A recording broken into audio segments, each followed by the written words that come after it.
Benjamin, Prosim. kaj nisi ti nogometaš? Hotel sem iti na takar, postal sem nogometaš. Resno? Ja, z mladih let. Ta tvoja zgodba bi bila zelo zanimiva. Dej sedi, da nam boš predstavil svojo zgodbo. Malo povedal. Torej, za vsak slučaj še vedno bi lahko bil natakar po koncu kariere.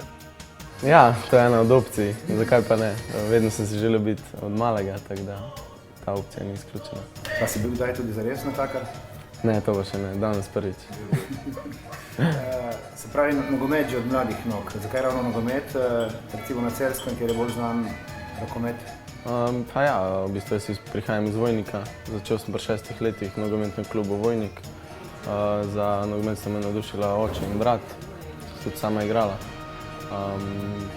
Se strinjam, da je Celje bolj rokometno mesto kot nogometno, nazadnje so bili zato evropski prvaki. Tudi sam sem hodil na tekme, ampak za rokomet se nikoli nisem odločil in vedno mi je bil nogomet tista prvotna opcija. Želja, vztrajanje, odnos do dela, talent in še marsikaj, kar spada med kamenčke v mozaiku športnega uspeha, je Benjamina pripeljala vse do vpoklica v člansko reprezentanco. Posamezne etape na tej poti so zabeležene v spominih, nekaj jih je tudi na fotografijah. Med prvoligaške nogometaše se je Beni, kot ga kličejo soigralci, vpisal v zadnjem krogu sezone 2010-11 na domači areni Petrol na tekmi z nekaj simbolike. Z njo je v zgodovino odšla ekipa Primorja, on pa je prvič stopil na prvoligaški oder. Jaz še v bistvu nisem bil 18 let star, sem že prvič zaigral za člane. To je bil vsekakor nek dosežek, vsekakor spoštovanje vreden. Bila je prisotna neka trijema pri prvi tekmi. Ampak mislim, da je potem soigralci, predvsem Sebastian me toplo sprejel, kot tudi vse ostale in mislim, da je vsem tem mladim igralcem NK Celja dobro prehajati iz mladincev k članom. Že v naslednji sezoni se je na tekmi z Olimpijo prvič vpisal med strelce in pridno nabiral minutažo. Številom tekem je raslo tudi število zadetkov. Danes, ko se približuje 100. nastopu v prvi ligi, jih je vpisal že 23. Vsekakor se borim za ta grb, dam vse od sebe, upam, da na vsaki tekmi. Hitro sem žogo.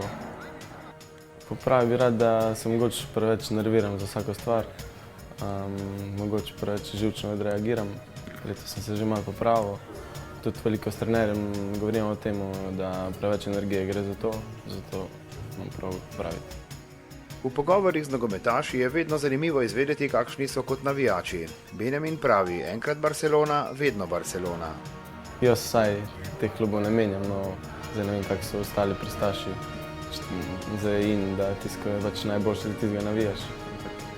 Barcelona tudi lani ni osvojila nobene lovorike in jaz bom še vedno zanimivo za njo, za mene so najboljše. Ups, kaj pa je tole, Beni v dresu Bayerna?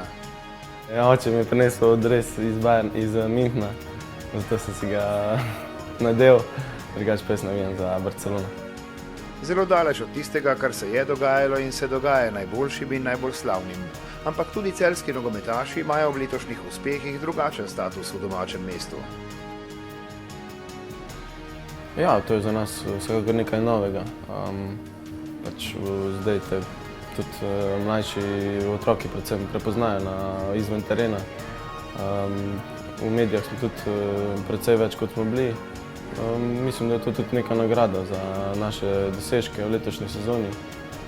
To nas ne sme zdaj dvigniti v nebo, ampak treba ostati na realnih tleh, ostati skromen in trenirati naprej.